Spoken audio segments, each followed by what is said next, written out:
Okay, has anybody here ever heard the phrase paradigm juxtaposition? Speaking of foreign languages. Okay, well, let's take these terms one at a time, because this is really important when it comes to the way that we develop the gospel message. Does anybody know what a paradigm is? It's not two coins that you use to buy something, okay? Does anybody know what a paradigm is? Yes? An example? Okay, it can be an example. It's like a pattern or kind of like a model to follow. A pattern or model that you follow. Yeah. If you study languages, you go to a grammar book, and at the very end, you'll see in the appendices probably paradigms that are, the verbs or the nouns, that sort of thing. Okay. Yeah, that's the idea. So a paradigm, we will call for our purposes a model of how things are or should be. In other words, a paradigm isn't necessarily the way things actually are, but they may be the way that we conceive them of being, or the way that we desire them to be. Okay? What about the idea of juxtaposition? What does it mean to juxtapose? Yes, Dave. Okay, yeah, it's two things on either side of a continuum of some sort. Okay. Anybody else want to? Yeah. Taking two different objects or views or whatever and bringing them close to see how they compare and contrast. Okay, so piggybacking on Jade here, you're drawing these two ideas together, see how they compare or contrast. Exactly, that's exactly what it is. So to place together in order to create an interesting effect or to show how things compare.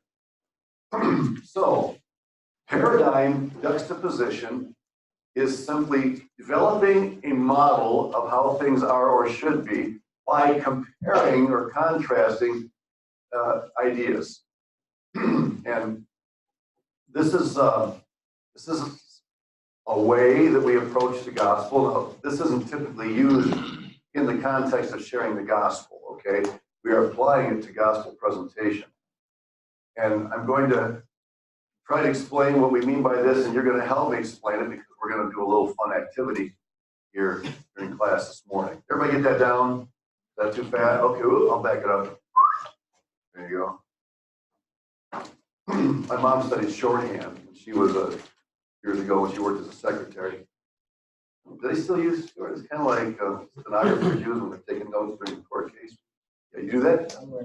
Are you really? It's a good idea. Yeah. I developed my own shorthand just by, you kind of write the first letter, last letter, and you hope you can remember what it says when you're studying. Yeah. Then you have those notes where you have this long line at the end of the page. You know what that means, right? That's when you fell asleep in class. Yeah, I've got lots of those in my notes. All righty, here we go. So we can also refer to this as a worldview. Paradigm juxtaposition helps explain someone's worldview. Remember that worldview is at the core of everything that people believe.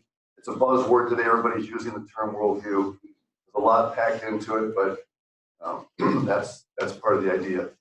Okay, so let me give you some examples of paradigms, and you help me fill in these blanks. Okay, here's one: do unto others as you would have them to you. Okay. Oh, that's from the Bible, but it's also very well known in society in general. Now, some would modify that: do unto others before they do unto you. That's a little perversion of that idea. You only go around once in life. Get all the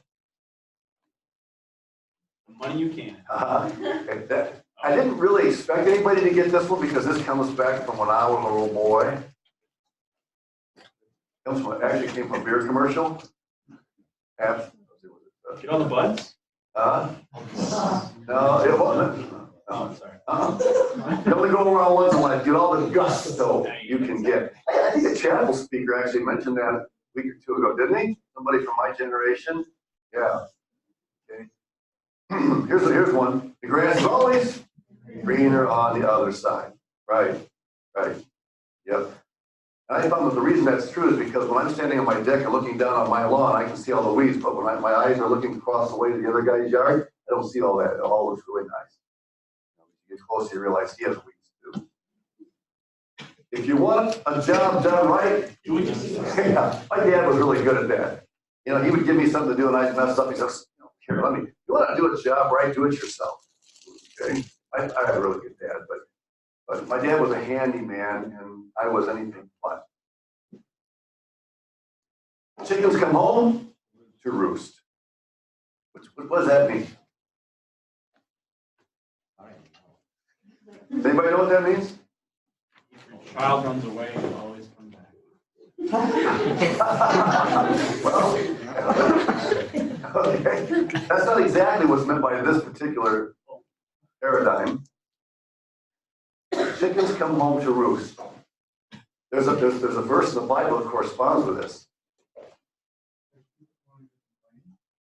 No. Whatever a man sows, You will reap. that will he also reap. Your bad past will come back. Yeah, that's the idea. The chickens come home to roost. There's a phrase that's used. Sooner or later, it's going to come around and get you. It'll come back. Right? Be sure your sin will find you out. That's kind of the idea of it. Make hay well? Yeah, so nobody's making hay lately around here. We haven't had a lot of sunshine, a lot of wind. Yeah, I was awake last night several times hearing the wind blow against the window. Pretty strong. Okay, there's no free lunch. Who said that? Yeah, you got that. There's no free lunch, which simply means, well, actually, this goes along with the next one. If it sounds too good to be true, it probably is. Yes? My economics teacher, who's also my history teacher, when we went through economics, that's the one thing like she like implemented in our thing. There is no such thing as free. Somebody is always paying, Right, whether right. it be the government, whether it be somebody else. Yeah. There is nothing you get. Right. If the government's paying for it, you are. Right? Okay. All right, so these are examples. Anybody else got another one? As we're going through these, one comes to your mind that you hear a lot, kind of a paradigm. Anybody think of one? The golden rule. One got the gold makes The golden rule, the one who has the gold makes the rules, okay? All right, good. Anybody got another? Yes. My mom would sometimes say like, she thinks that she's all that. You think she's all that in a bag of chips? All right, cool. That's cool. Anybody got another one? These are, yes. Where there's a will, there's a way. Good.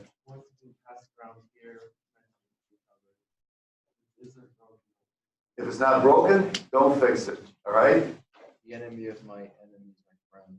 If what? The enemy of my enemy is my friend. The enemy of my enemy is my friend. If what?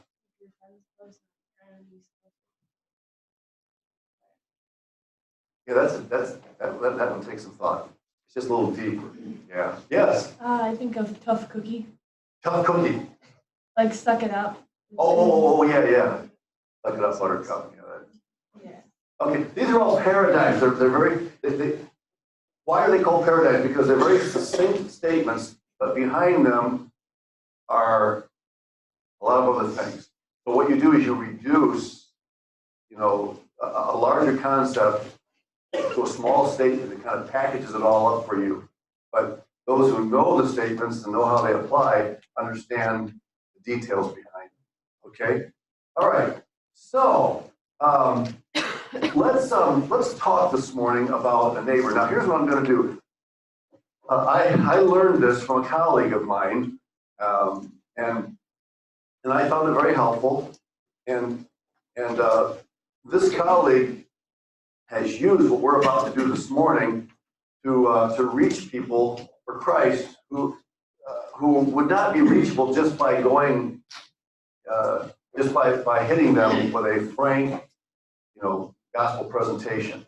When it takes time to develop a relationship, to warm somebody up to the message of the gospel, this is a technique that you can use. And he takes the concept of neighbor and he gathers a group together, and they have coffee and maybe a meal together, and so they have this conversation. And he starts by asking, "What is a neighbor?" And he allows the group to answer the question. So I know we're a very large group this morning, but let's answer these. And later on, I'm going to divide you up actually into groups, do something else. But let's start by dealing with this as a large group. Somebody tell me what a neighbor is. Very succinct statement. What's a neighbor? Someone who lives by. Who lives by you? Somebody else. What's a neighbor? Yeah, Someone that you just rub shoulders with every day. someone you rub shoulders with every day. Okay? Yeah. Someone under your sphere of influence. Good. Somebody else? Everybody. Everybody.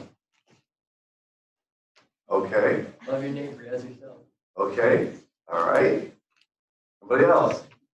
Yeah. Mr. Roger. Mr. Rogers. Okay, how many of you watched Mr. Rogers? Oh, wow. Repeats, huh? Yeah. Well, Mr. Rogers' Neighborhood. Yeah. There was a huge difference. You talk about paradigms. Huge difference between the philosophy of Mr. Rogers and the philosophy of Sesame Street. Have you ever studied that? Huge difference. Mr. Rogers and Sesame Street both use make-believe, people, ideas, animals, whatever. But Mr. Rogers always was careful to present them as imaginary. And Sesame Street presented them as though they were real. You say, well, so what? People who study that stuff say that that makes a different kind of an impact on a child watching it. And we're not going to talk about that today, but anyway. All right, that's what is a neighbor. Okay, so what is a good neighbor?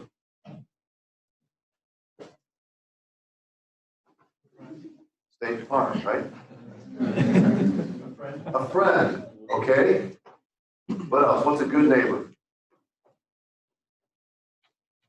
Yes. I think of the Good Samaritan. Okay, because the Good Samaritan's a good neighbor, all right? What else? Yeah. Someone who takes time to get to know you. Good. Yes. Some of you can call them when something goes wrong. Yeah. Help even though you don't know the circumstances. Helping even though you don't know the circumstances, okay? Yeah. Being there to have their back, and, like if they're I'll just use the term friendly. That's what I relate most to. Like you be there for them, even if they're not there for you, because there will come a time where they will prove themselves and they will be there for you. Okay. Good. Somebody's there for you that has your back, right? Good. Okay. Bad neighbor. The opposite of everything we just said, right? Anybody want to add to something that you haven't already said? To the contrary? Yeah. Somebody that eats all your food. Somebody eats all your food. Are you thinking of something in particular here when you say that? Or? Like, as a child, I had a friend that came to my house and raided my pantry all the time. So that friend, like that neighbor. Yeah, bad neighbor. That wouldn't happen in adults, probably. Yes. I'd say like the rude person who's always yelling and complaining. A person that's always yelling and complaining. Does anybody know anybody like that? All right, bad neighbor. Okay, yes. I think of the scripture of the neighbor who, during the night, moved the marking posts whose land was used. Somebody who's going to cheat you. Yeah. Yeah, okay. Trying to get a little more land for himself. All right, good. One more. Okay, all right. Yeah. Okay. But that's an example. That's something that rubs the rub on. One more. Jeremiah 5:17. They shall eat up your harvest and your food. They shall eat up your sons and your daughters. They shall eat your flocks and your herds. They shall eat up your vines and your fig trees, your fortified cities. And whoever does that has a pretty big appetite. Okay. We have I'll just say real quick. We have a neighbor at a garage sale a year ago last summer. Mother-in-law was still alive, and we live on a cul-de-sac. And my neighbor is very, very picky about the laws, all that. And he's a great guy, but we have a really good relationship with him. My son cuts his grass. I really like him. He's a really neat guy. But he's very fussy about rules. And so we had a garage sale, and of course, when you have a garage sale, lots of cars coming in, and car parked near a fire hydrant, where you're technically not supposed to park, just there for a few minutes. But rather than coming over and saying, "Hey, somebody parked in front of the fire hydrant," call the police. So next thing we know, police are showing up at our garage sale. And police officers were very friendly and came and talked to my wife and my mother. Obviously, it wasn't their fault because they're not out there controlling this parking. So next day, the garage sale continues on, and a guy buys a sofa that was sitting out on, sometimes you put stuff out on the driveway.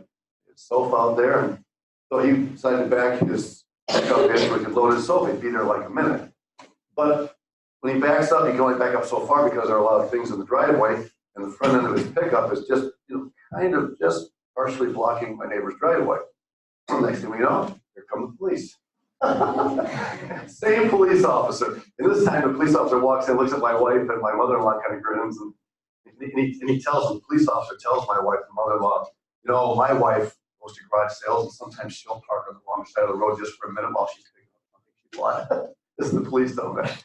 And the police went over to my neighbor and he said, "So are you at odds with your neighbor?" He said, "Oh no," he said, "I love my neighbors to death. It's these people that are, we have a good relationship with them, but even in that situation, I have to be careful not to have a bad attitude toward my neighbor because of the way he's treating our customer." But anyway, he's a good guy. And with that, we're praying for him. His mom passed away just this past summer, and we're just trying to minister to him. We've had a really good relationship. So how do I treat my neighbor? Well, I just kind of gave you an example of how that can happen. And then what is my responsibility to my neighbor? Those are all very good questions.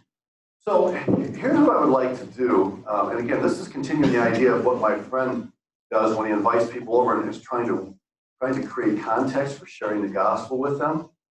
I'm going to have you divide up into groups of about 8. Now, this is what's important. We got a lot of people in here, and the chances of getting the chairs back exactly as they are right now, okay, is going to depend on you. I really need to make sure that when we're done with this activity, the chairs all get back just like they are now. So notice where your chairs are, and I want you to divide up groups of approximately 8, okay?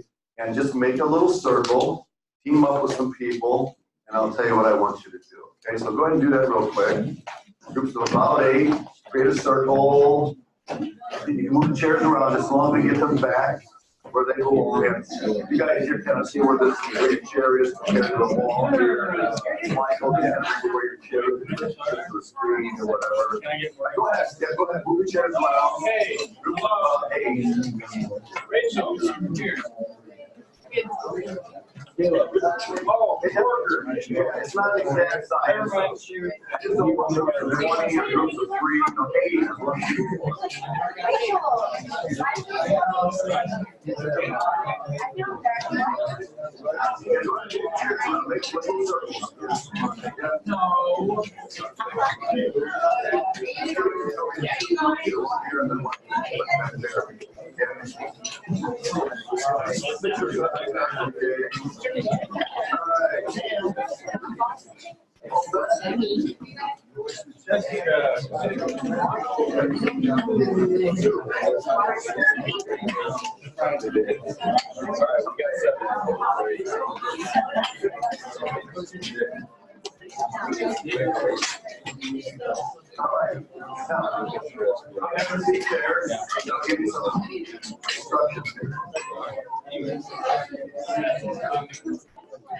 All right, everybody settled in? That wasn't so bad.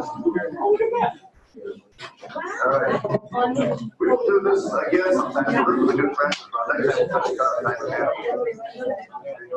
Okay. What I'm going to do is put on the screen. Those of you with your backs, you do this. Turn around real quick. On the screen, I'm going to present a series of photos. And each of these photos has something to do with being a neighbor. And what I want you to do is in 30 seconds, okay, I want your group to tell me, to decide what is happening in the photo. And then after 30 seconds or so, I will call on each group to have one representative from each group tell me, and we're going to do this, tell me what's going on in the photo. We're going to do this for several photos, so I don't want any one person repeating. So whoever you appoint, the first one can't do it after that. All right? So everybody everybody understand? But just tell me what, obviously, you're gonna be imagining, you're not gonna have a lot of context. But I want you to tell me what you think is happening in the photo. So, ready? Here's the first picture. Okay, go ahead. What's happening? Discuss among yourselves.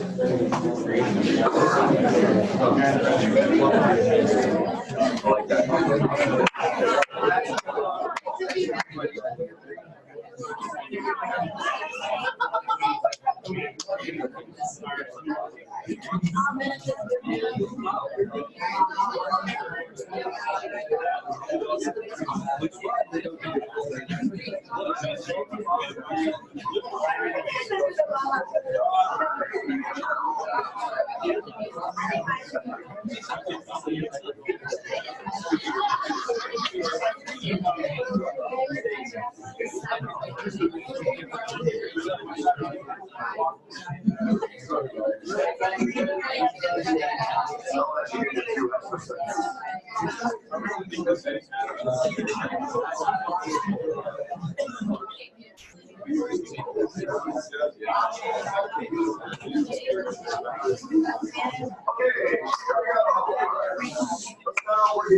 Okay, what's happening in this picture? Who's your representative?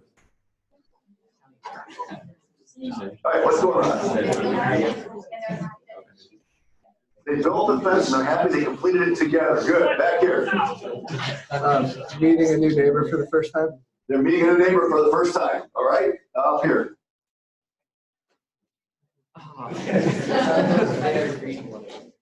They're greeting one another, all right? Are you with them? Oh, okay, we got a issue here going on, okay. All right, back here, what's happening? The man in the red shirt wants the man in the blue shirt's daughter for hand marriage. It looks like there's an agreement here. Okay, all right, okay. Friendly greeting, okay? Over there. They're agreeing that one has to move. One has to move, okay, all right. How about here? Pardon? Two neighbors greeting each other, all right? They agreed to split the cost of the fence. That's why they're getting along, all right? All right, up here. It's a lovely Sunday morning. Now, why'd you say it's Sunday? It's a sunny day, so it's Sunday. Oh, okay, all right, that's good. That's profound. All right, you guys. Like a good neighbor. Which guy is the State Farm guy? Oh, yes, of course. Who did I miss? Did I get everybody? Did I miss any groups? Oh, fuck. You guys? Oh, I'm sorry. How did I do that? Don't I miss? All right. What's happening? That he's inviting somebody new into the community. Okay, he's inviting somebody new into the community. Okay, all right, good. Hey, this is the idea, and I appreciate the creativity. All right, I can ready for the next one. Here we go. What's happening in this picture? Go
This group, because I forgot you guys first time.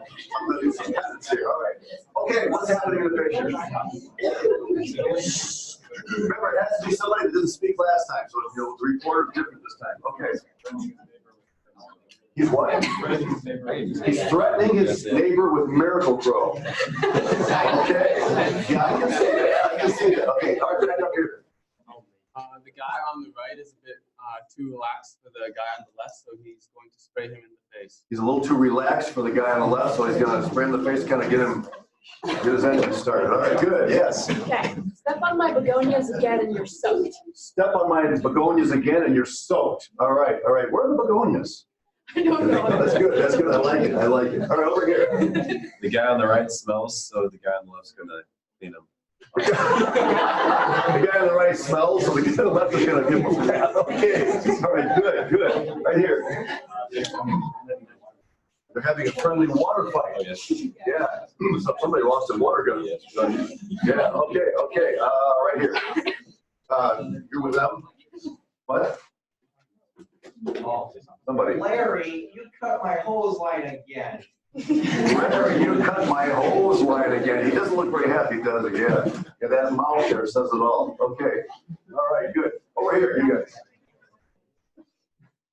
Right here.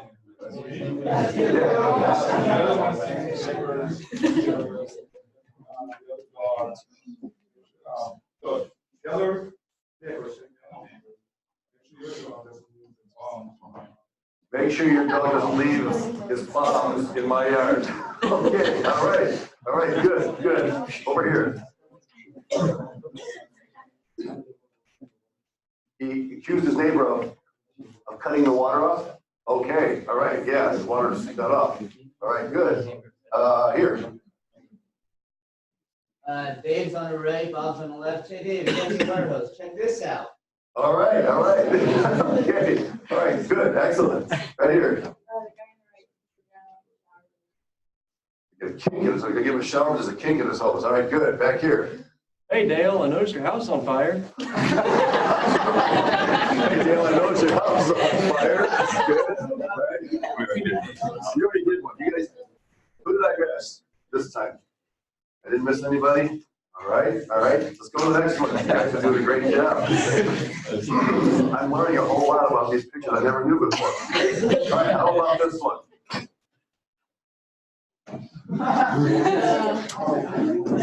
Bobby's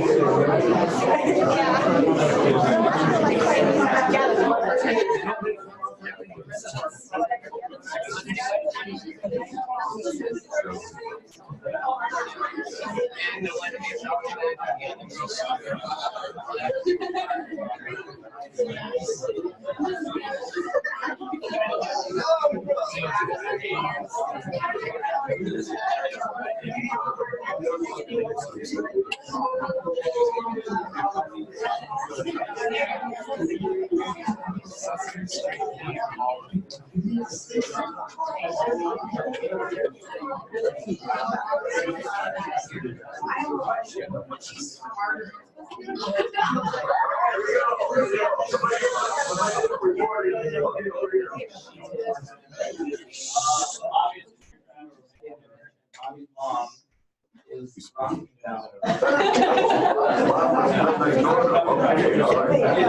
All right. Interrupting your nice one. Good. Okay, back here. Grandma escaped the nursing home.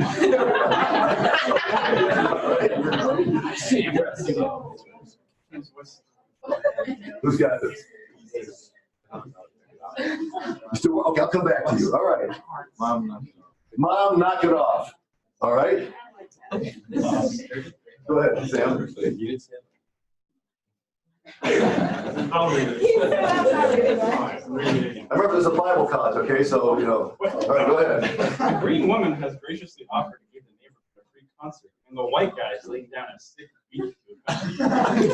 So he's providing the bead on the wall. Okay. All right. Okay. We got 30 more. Okay, over here. Our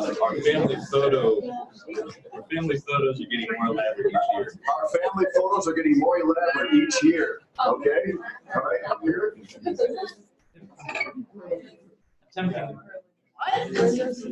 Attempting murder.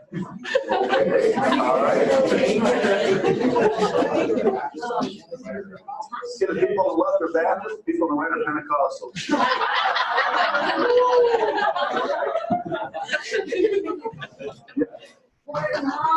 We're having a moment. Quiet down, we're having a moment. Okay. All right. Is it just, okay, you guys? All right. So, Jessica's having a garage band.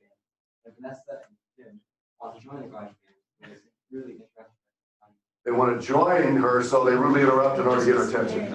All right, good, good. All right, you guys come up with something? The girl on the left is complaining that the girl on the right. The girl on the left is complaining that the girl on the right is not using faith-approved music. Now, let's see, did I get you guys up here?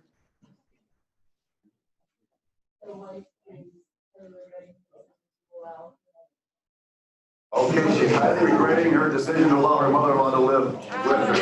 Okay, did I miss any groups? All right, all right. Go next one. What's happening here? Oh, here we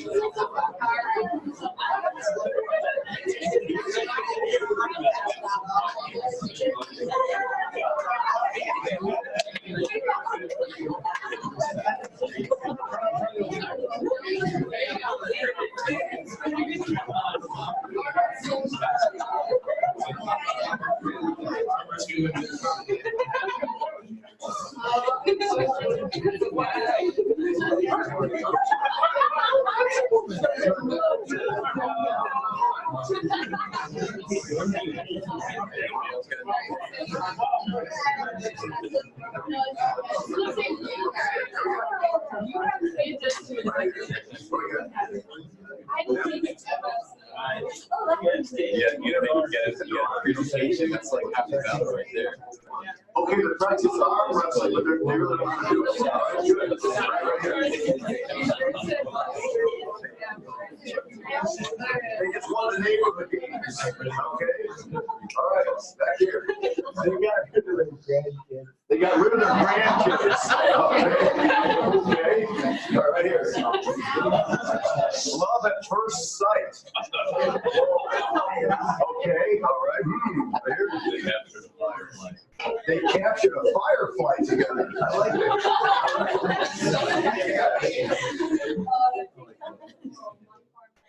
Taking over the world one farm at a time. All right, good. Up there, you guys. Front.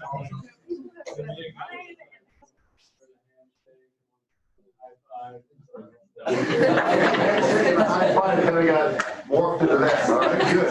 Here.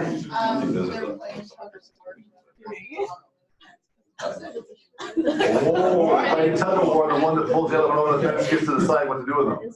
All right, good, good. You guys already went right back here.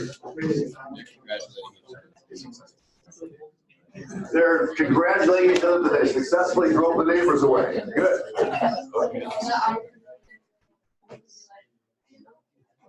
Awkward moment when you realize your neighbor doesn't know how to high five. Right.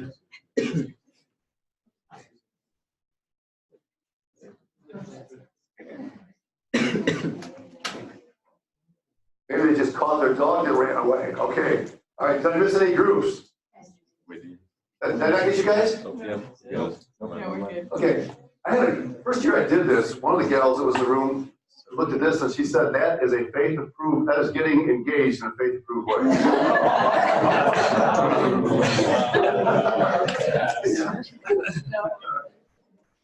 Okay. All right. I might just do one or two more and explain what's going on and why I'm doing all of this. You may be wondering, what does this have to do with the person we're going to go to? All right. How about this one?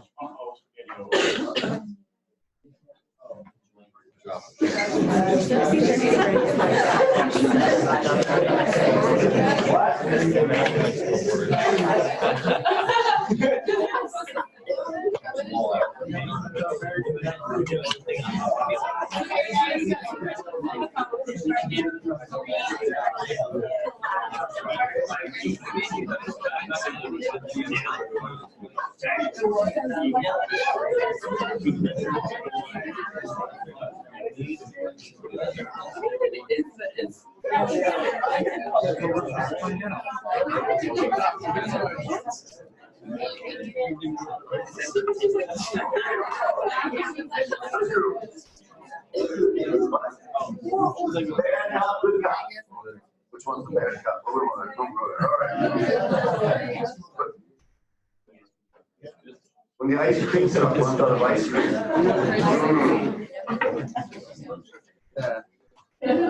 Oh, 2005 senior pictures. 2005 senior pictures. Why 2005? I don't know, it just came to me. It just came to you. That's good. That's good. Premonition. All right. Over here. Oh. You what? A cool photo shoot. A cool photo shoot. A cool photo shoot. All right. Hey, that's good. The guy who was our next picture. You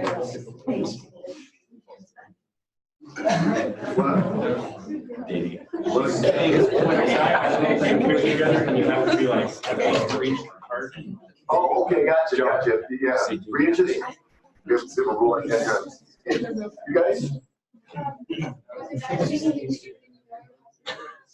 When the guys do something stupid, you know you have to go fix it.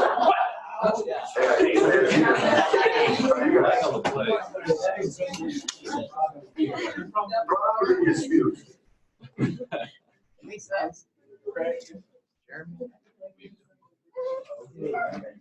I feel like there's something between us. Okay. Yes.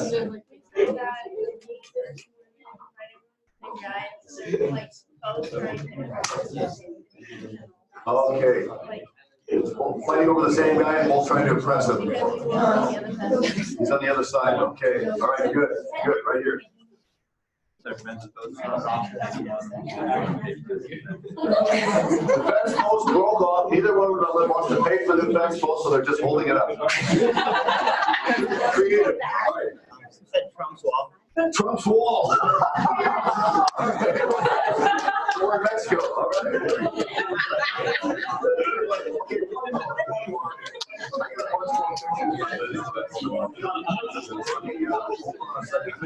Which one I want of the last ones I have in here? Actually, okay, yeah, let's try this one. Okay, what's going on here? I love these.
He's over there sitting in his house, suddenly like baseball is flying through his window and smacks him in the head.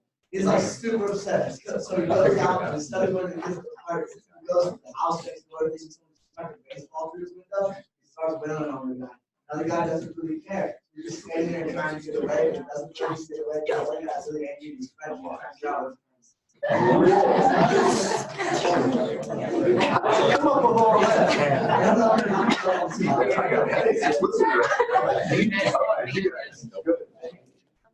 Like it. Doesn't like what? He doesn't, oh, yes. He's upset because their shirts match. Do guys have issues with that? Sometimes. All right. What's going on?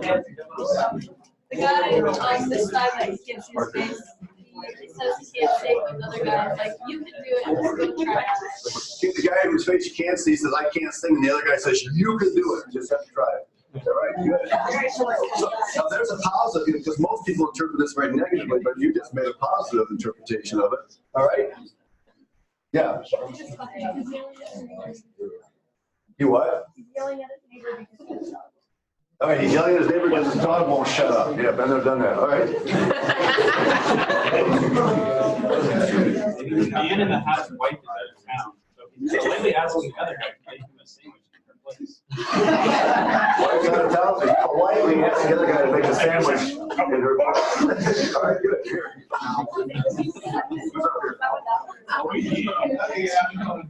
He's special to someone, but not me. He's Special to someone, but not me. You're special to someone, but not to me. All right, good. Yeah. He's on the last chicken nugget.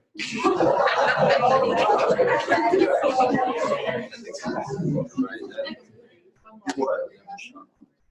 Your garage sale customer is parked in front of the fire hydrant. Yeah, I get it. Okay, did you guys.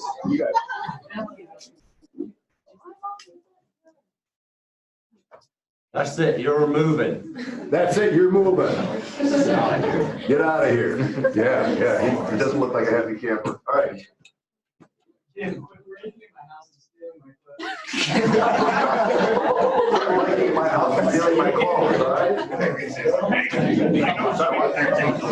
I'm trying to steal his identity. Yeah, okay. Okay, now, this is good. You can stay in your groups for the moment here. I'll explain why we're doing all this. Let me just show you a couple of others that I sometimes use. This one's interesting, not so much because of what's in this picture, but notice what happens next. So, now you have a completely different situation. Of course, you don't show that second picture at first. You just let people decide what's happening in the first one. They have to explain based on that what's happening here. And I've used that one as well. And yeah, that's a hallmark, So, okay, now, what's the purpose of all this, right?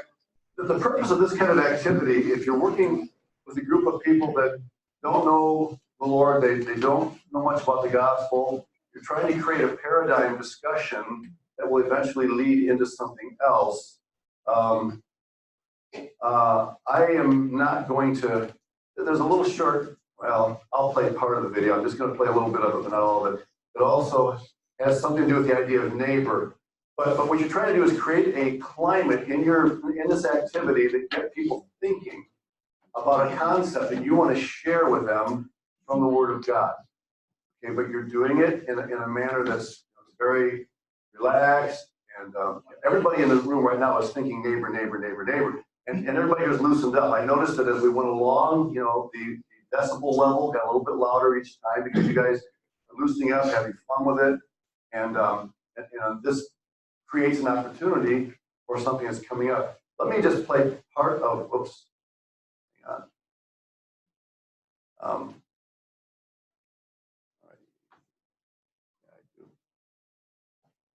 I hope the sound works. You don't really need sound so much on this.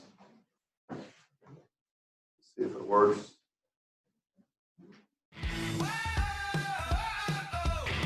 No.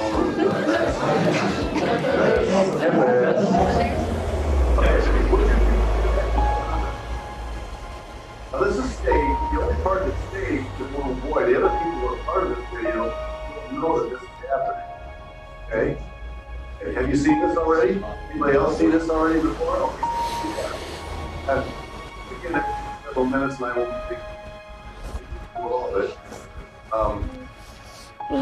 Now. And let's get out of this.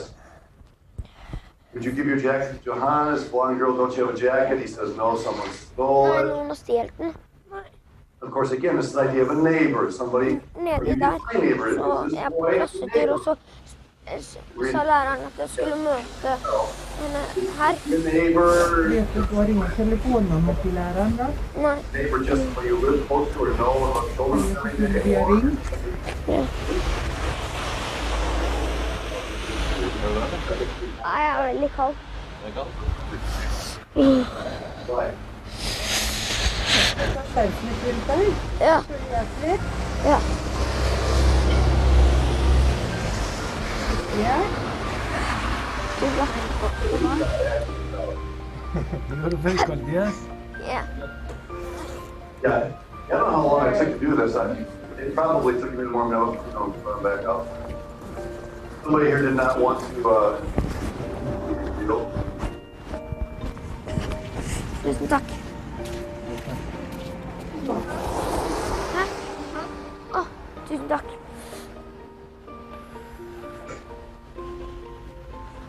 Hvilken klasse var det du, hvilken skole er det du gikk på? Ramberg. Ramberg? Vi er fra Moss. Fra Moss? Å, tusen takk.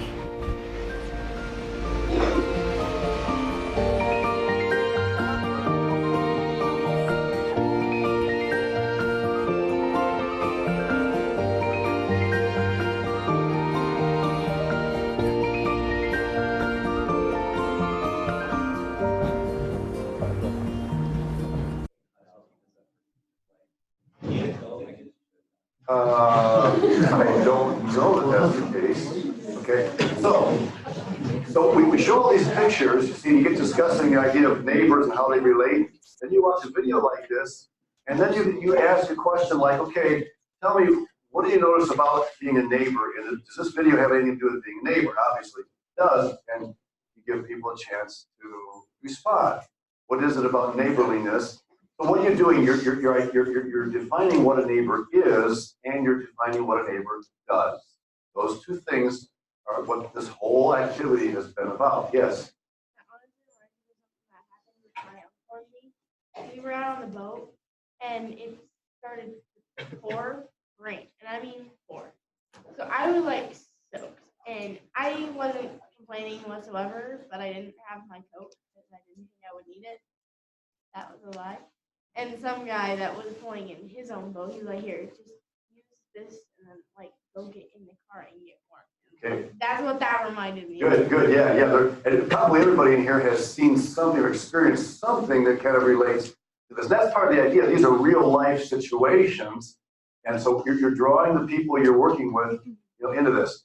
And what's the purpose of this? Well, after a while, you have the opportunity to say, let me tell you an old story about someone who was a good neighbor to a person in need, okay? And you tell them about the Good Samaritan. You see, by the time they hear this story, they've already been primed, they've already been thinking about it, talking about it, and they've already created ways to contextualize it in their own reality where they live. And so this is a way that you can open the door to the gospel of Christ. What we want to do is just, get in because of lack of time, we want to get right to the gospel, and that's the ideal. It'd be great if we could always do that, but many times you cannot. And so an activity like this, just an example of the type of thing you can do in order to help bring people into a mindset that prepares them for what you want to.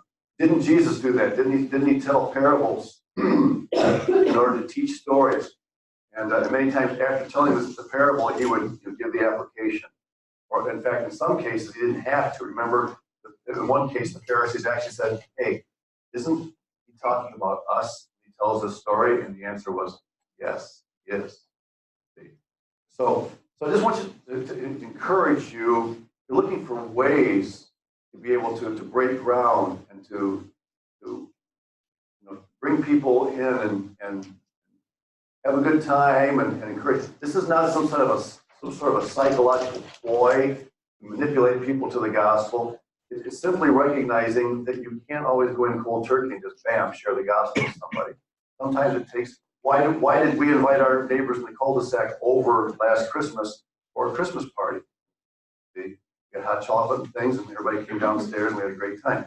Why did we do that? Because we want to develop a climate that will be feasible for sharing the gospel, and we're planning to do that again. In fact, one of the ladies in our neighborhood said to my wife just a couple weeks ago, hey, look, when we do this again, don't you guys prepare everything. Let us help. Let's bring stuff, which is exactly what we like. So you're creating slowly but surely an atmosphere in which you have opportunity to share the gospel of Christ. So this is just one example of many things. Has anybody here ever done something similar? Perhaps not the type of thing specifically we did this morning, but something, an activity or something designed to encourage bonding with people, creating an atmosphere for sharing the gospel. Anybody done something like that? Yes.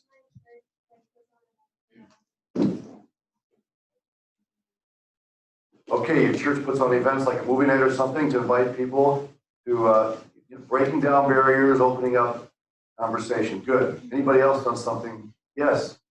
My church here in fellowship, they have this like closet thing, and I mean there's pencils, dishes, clothing like in really good condition, and they open it I think once a month to the public. Like they collect everything, but not only that, they like take care of college students just as much, because the first night it hadn't opened to the public, and they let us kind of have pick of whatever is there. But like they do that for everyone else, whatever we don't take, which is a lot. So Good. Having a closet. Usually when we think of closet, at least in the past, we think of missionary closets, missionary cupboards, but here's a way of expanding, using that to reach the community. All right, very good. Yes. Our church works with our local resource center. The young mothers and couples and their kids with this kind of activities and whatever.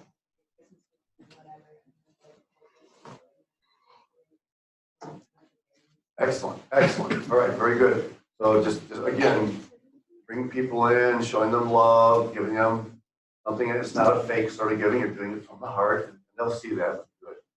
Here, does he hear him? Yeah, my dog used to give people the opportunity to be good neighbors. Really? Because she would get out all the time and give them the opportunity to come bring her back to my place. So how did that work? We met about 15 people doing this. Okay. These people that you met, what frame of mind were they when they brought the dog back? They were generally really sweet, and they got to know us through it. So, yeah. What kind of dog was it? Collie dog.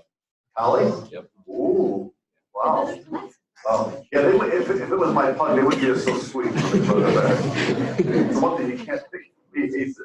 All right, good. Okay, so this is the idea. All of this requires time. Remember the quiz? We said that using the funneling approach requires time. This is funneling because we're focusing on one concept, neighbor. And we're having a fun activity where we kind of play and imagine what's going on. But all of this eventually brings us down to Luke chapter 10, parable of the Good Samaritan, and what happens there. And so all this background that we've done facilitates that discussion. And, depending on who you're talking to, I know that sometimes my friend will not even say that this is from the Bible at first. He'll just tell the story, and eventually he'll say, do you have any idea where this comes from? No, this is actually something that Jesus taught when he was on the earth. Concept. And so they're making the connection. Oh, okay, this is something Jesus taught 2,000 years ago, and yet it's something that's very true where we live today. So there's a connect there, you see, between what they're living and what Jesus taught.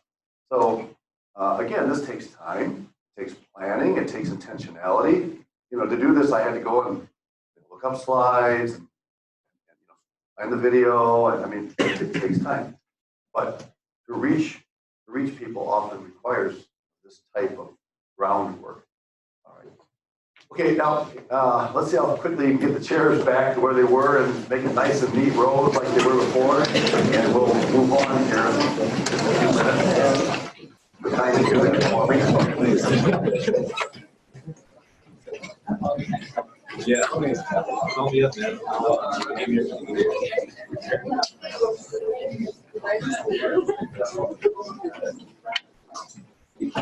everything.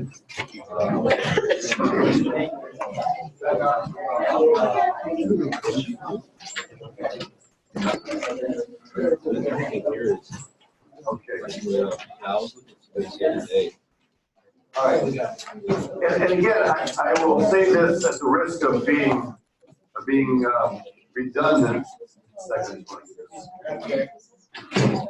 You don't want to plan something like this and communicate to people that this is just a hook to get them in.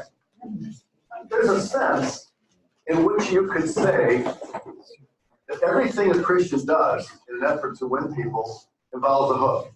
I don't like the word book.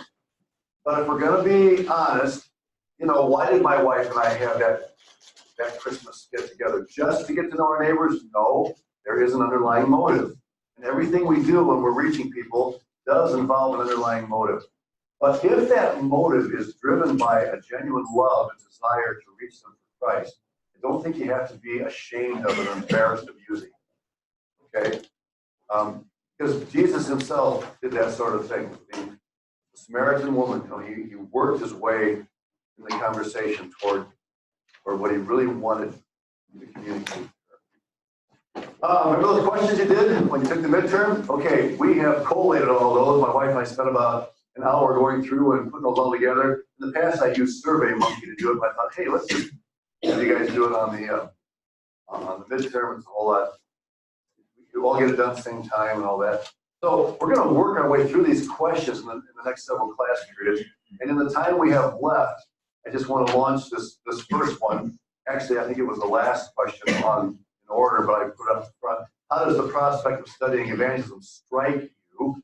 And these were the 4 options I gave you. I'm concerned that it will put me on a guilt trip. I'm not witnessing more. I think it's unnecessary since only some Christians have the gift of evangelism. I'm excited about learning more about how to be efficient, effective as a witness. I really don't have any idea what to expect. Okay? And here's how you answered that. And I hope you didn't, I hope that the majority didn't answer, you know, the I'm excited part just to, you know, make me happy. I hope you truly are excited about it. One person did put fear of guilt trip, but I'm guessing that there are others that were, you know, flirting with that idea and may have thought about putting that down. I just want to say something to you here at the outset of this discussion about evangelism. Generally, when a professor is given a class to teach, it is assumed that this is an area where he has facility and expertise. Okay? I'm just going to tell you guys, as honestly as I can, that personal evangelism has been a struggle for me personally since the beginning of my Christian life. Saved at the age of 14 as a freshman in high school, beginning of my freshman year. And this has always been a challenge. I haven't fled from it. I've worked at it, but it has never been easy for me to do evangelism. And start trying to microanalyze that. I can probably give you a bunch of reasons why. You know, I consider myself to be a fairly outgoing person. I struggle with some things that I'm sure you guys do too, and I'm not going to spill all that right now because that's part of what you guys did in this little survey. So we'll touch on some of these things. But I just want to put you at ease, at least by saying, I'm not standing here as somebody that's got it all together and I'm really good at this, and man, everything I touch turns to a conversion to Christ. That has not been my experience. It's been a wrestling match for me throughout my Christian life. So if some of you wrestle with that too, and you say, this is not an easy area for me, I really wrestle with this, I just want you to know you're in good company. Okay? And I'm wrestling with you. Some of you in here are especially gifted. I don't believe that the gift of evangelism is you know, excuse to be exempt. Okay, and we'll talk more about that as well as we work our way through this. But this is where we're heading, and I hope that what you read will also be encouraging and challenging to you. Question number 2 asked, who led you to Christ? And the answers were a parent, a sibling, or other relative, a friend, a pastor, or a youth leader, or somebody else, or some other way. Here's how you answered number 2. Just over half of you, actually well over half, we have what, 92 in here, I think. So well over half said parents. The second most was other. That piqued my curiosity.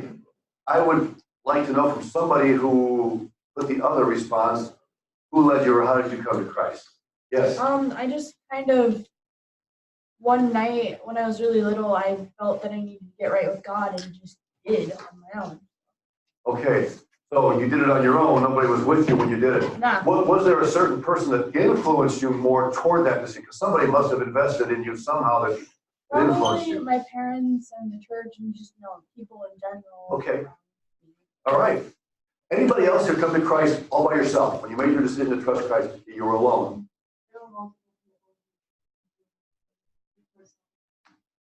raised in a Christian home and got saved at 12. And there was a period kind of year where I was rejecting that idea of being saved. So several people had an influence in your life. When you actually trusted Christ, were you by yourself? I was, but I was also like, people were around me, but they didn't know. Okay, all right. Well, really, it was more or less on your own, but having been influenced by a variety of people.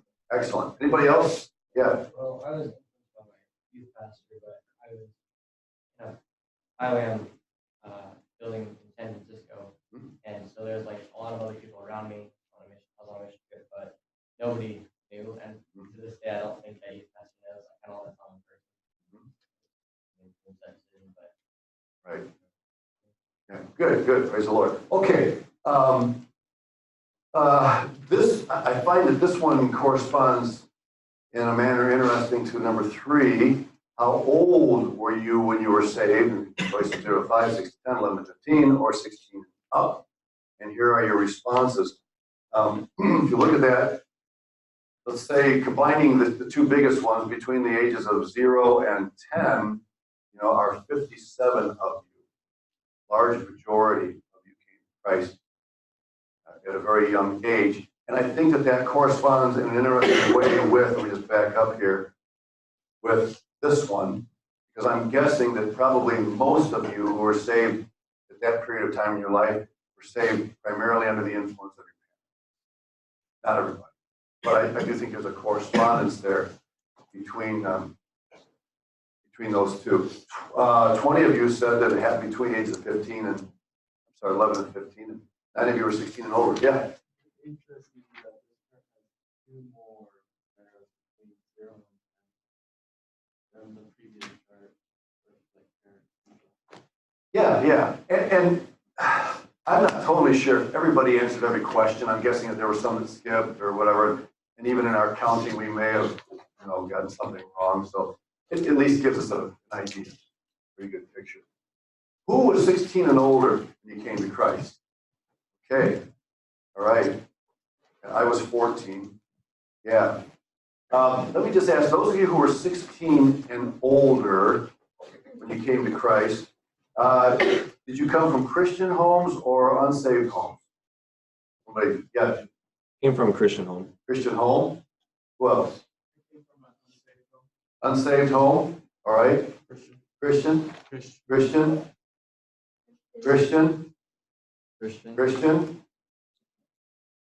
Well, Unsaved. Unsaved? Okay. Yeah. The 2 of you at least came from unsaved homes, and it sounds like the majority of you came, except maybe all came from a Christian home. And I came from an unsaved home. I was saved at 14. My mom was a believer. She was the only one. All right. And these statistics say a lot of things about your experience, and how you're going to reach out to people, because the phase in life where you were when you came to Christ does have an influence on how you view others and even how you relate to certain people who need the Lord. So I find it interesting. What we'll do next time is we will ask some questions that may arise out of this, especially when you think about who led you to Christ, how old you were. And I want to talk specifically about children coming to Christ, because I know that a lot of you who were saved as young children struggled at some point along the way. So we're going to begin next class period asking some questions related to that and discuss the manner of children coming to the Lord. All right. Thank you very much.